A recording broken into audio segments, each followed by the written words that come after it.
Hi, this video is your introduction to vectors. What is a vector? In physics, a vector is any quantity which has both direction and magnitude. You've probably heard this in reference to speed versus velocity. 12 meters per second has no direction. It only has a magnitude. So this is speed, not a vector quantity.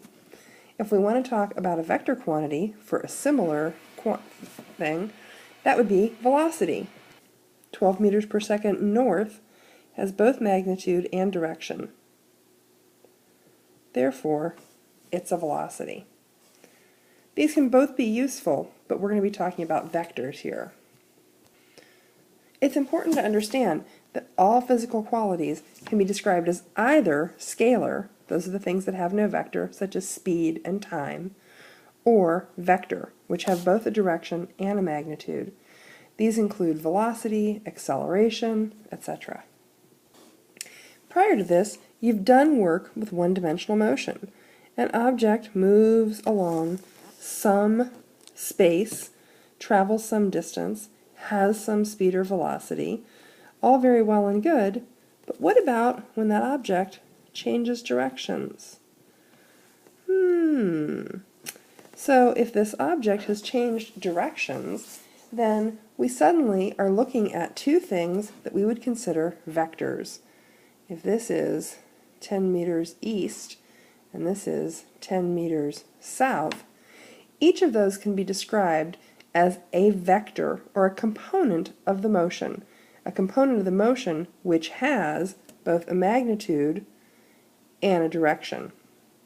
So, when you suddenly have a bunch of components of motion or force or anything else that are individual vectors and you need to do something with them, how do you keep track?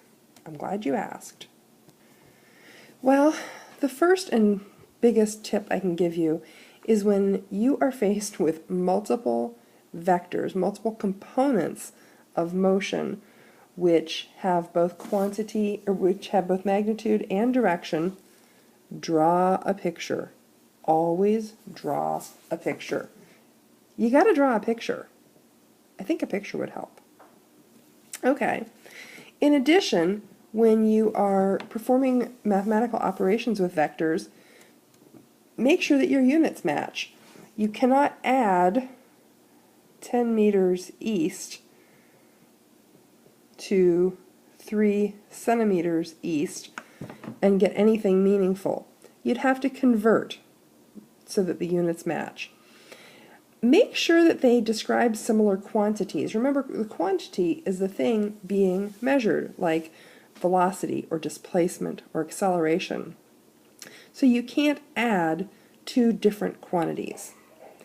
When vectors are added, the answer is what we call a resultant vector. It is the result of two other vectors being combined mathematically. Let's take an example.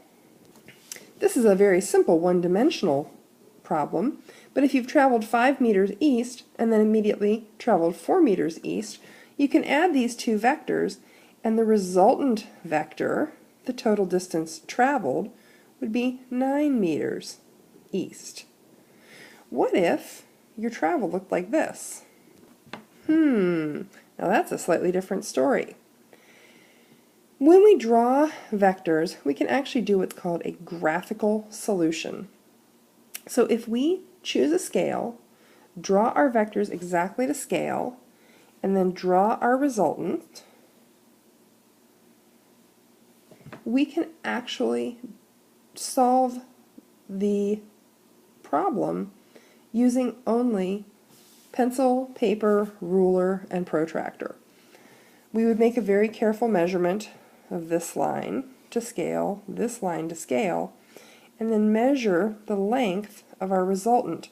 The resultant having been drawn from the tail of the first vector to the head of the second. In other words, it's our straight line path. It's important to understand that though it does get much more complicated, it doesn't matter how many vectors you have. you can pretty much always use a graphical solve, even if your path looks like this.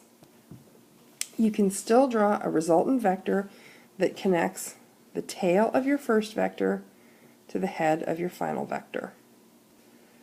Just like that. That would be the resultant vector, or your straight line path from point A to point B. When finding a resultant vector, it's important that you not only measure the distance of that resultant, but you also measure the heading. Remember, this might have been travel 5 meters east, and it's not meaningful without that direction. So in what direction is your resultant vector? To find the direction of the resultant vector, if you are solving graphically, you can simply take a protractor and measure the angle between the first vector and the resultant, and that gives you a heading. In this case, and I'm eyeballing this with no protractor, that might be 40 degrees towards the south from the east, or 40 degrees south of east. It's important to always make sure that you have a heading, because remember, a vector quantity is meaningless and useless without a direction. Vectors are odd things. If you travel in some city landscape for 10 blocks east, and then you proceed to travel 5 blocks south, to get to that same point, assuming that there were no buildings, rivers, mountains, or other obstacles in your way, you could travel 10 blocks east first, or you could travel 5 blocks south first. Let's see what that looks like. Well, we can take this down here, and we can take this over there. Aside from some overlays and moving drawings around, notice that the two vectors that make up this travel still connect point A to point B. It doesn't matter what order vectors are traveled in, typically. That's because vectors can be moved parallel to themselves in a diagram. Though the starting point may change, the magnitude doesn't change, nor does the direction. It's also true that you can add vectors in any order. They're going to add up the same way, whether you add 10 to 5 or 5 to 10. One other odd characteristic of vectors is that you can multiply a vector by a scalar, and your answer will still be a vector. So let's imagine a vector such as acceleration. If we divide acceleration, which is definitely a vector quantity, by time, which is what? That's right, a scalar quantity, what do we get? We get velocity. And velocity is, yep, a vector quantity.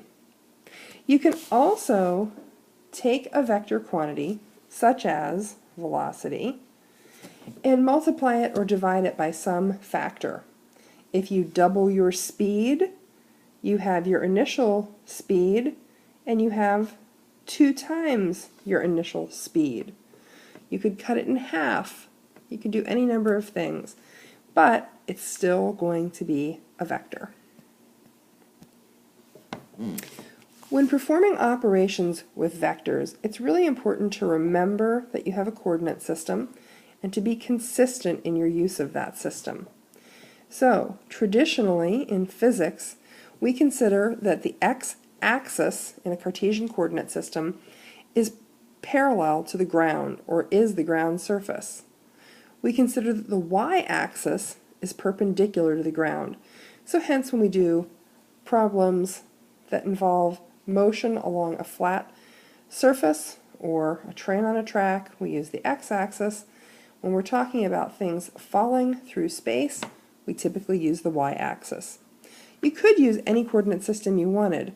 However, the rest of the physics world is all doing this, so you probably just want to get on board. The one thing we do sometimes do is to tilt the x-axis and the y-axis. Because we said that traditionally x is along the surface of the ground, in cases where we have a sloped ground surface, such as a gentle incline, we very often will tilt the axis so that we consider the ground to still be the x-axis. In that case, the only thing to be careful about is making sure that the y-axis is completely perpendicular to x. Other than that, you can do it, you can tilt the x. Okay, so back to some operations with vectors. If we had an individual who did some walking, and they walked 5 meters north and 3 meters east, how would we find the resultant displacement, the resultant vector for this problem? Well, you might be thinking that there's some Greek with an equation that would work. That's right, the wonders of Pythagoras. Ta-da! C equals the square root of a squared plus b squared. Except in this case, we're not going to call that C anymore. We'll very often call it the resultant vector. If it's velocity, it might be VR. If it is displacement, it might be displacement resultant. If it's resultant acceleration, it might be A sub r. And sometimes we get really lazy and just call it R, the resultant. So to find the resultant for this problem, we would plug in the values that we have for our travel north and east. It doesn't matter which one is A and which one is B. So R is equal to the square root of 5 squared plus 3 squared, or R is equal to the square root of 34. Let's get an actual value. So our resultant is equal to 5.830951895 meters. Unfortunately, we only have one sig fig, so R equals 6 meters. Okay, well, here's the question. Are we finished? Remember that this resultant is a vector quantity, so it has to have both a magnitude and, that's right, a direction. Well, we know that our first vector, this piece, had a direction of north. And this piece, our second vector of motion, had a direction of east. Can we just say it's northeast? No. So let's look at a compass rose quickly. Oh, ye old compass rose. So if we look at this, we notice that it starts to resemble a Cartesian coordinate system.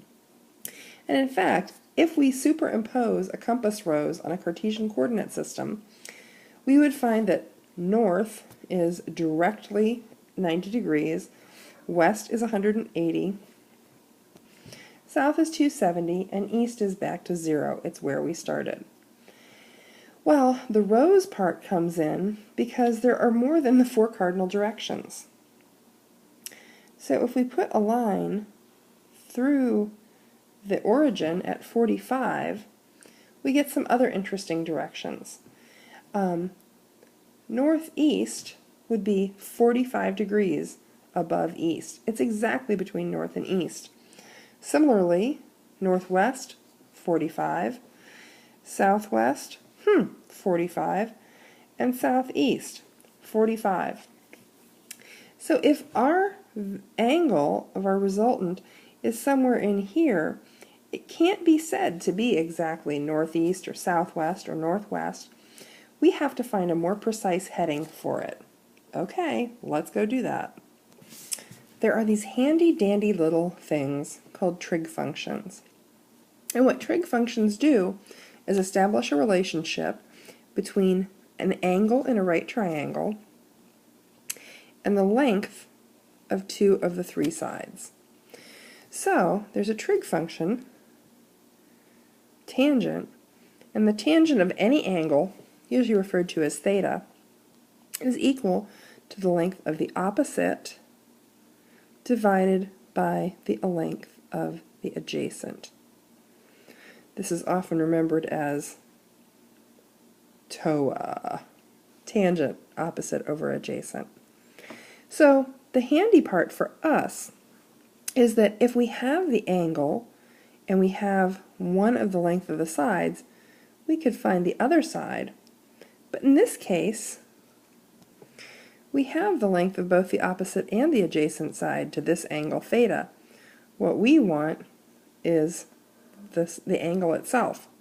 So we can use what's called an inverse tangent function, where theta is equal to the inverse tangent of the opposite side divided by the adjacent side. In other words, we can easily figure out what that angle theta is. On most scientific calculators, inverse tangent functions or cosine or sine functions are typically given by using the second function button and then the tangent button. So theta would be equal to the inverse tangent of 3 meters divided by, 5 meters. For that, we get a theta of 30.96375,653 degrees. We only have one sig fig, so of course this is just 30. So we're almost done with our resultant. We know that whatever this object was traveled 6 meters at 30 degrees. It feels like something's missing. 30 degrees, what of what? Glad you asked. So, back to that pesky old compass rose. If we superimpose the resultant on here, and we know that this angle is 30 degrees, we know that we had travel in two different directions. We had travel north, we had travel east. So we know that whatever the heading is will involve north and east, because the direction of this motion can be described as beginning at the north and traveling to the east. Because we are describing this angle, we would say that this heading is 30 degrees east of north. Okay? We could certainly describe the opposite angle here, and it would be 60 degrees north of east, but it's wise, whenever possible, just try to stick with the directions that your component vectors give you. So let's complete the answer for that other one. So the complete answer for the resultant direction here would be 6 meters at 30 degrees east of north. It has a magnitude, it has a direction. It's a vector quantity. So, to review, vectors are quantities that have both magnitude and direction, such as speed, acceleration, and displacement. Vectors can be added, subtracted, multiplied, or divided as long as certain rules are followed. Resultant vectors can be found using the Pythagorean theorem as long as the component vectors are at right angles to each other. The direction of a resultant vector can be found using a trig function. Very often, when we're finding the direction of a resultant, we use tangent because it's the one that employs our givens. Now, are you ready to try one more problem together? If we have a car that travels 53 kilometers south and then 27 kilometers east, what is the magnitude and direction of its resultant displacement? Okay, Pythagoras first. Since we know that the resultant connects the tail of the first vector to the head of the final vector, we've drawn it in correctly, and now we're going to write the equation that will give us the magnitude of the resultant.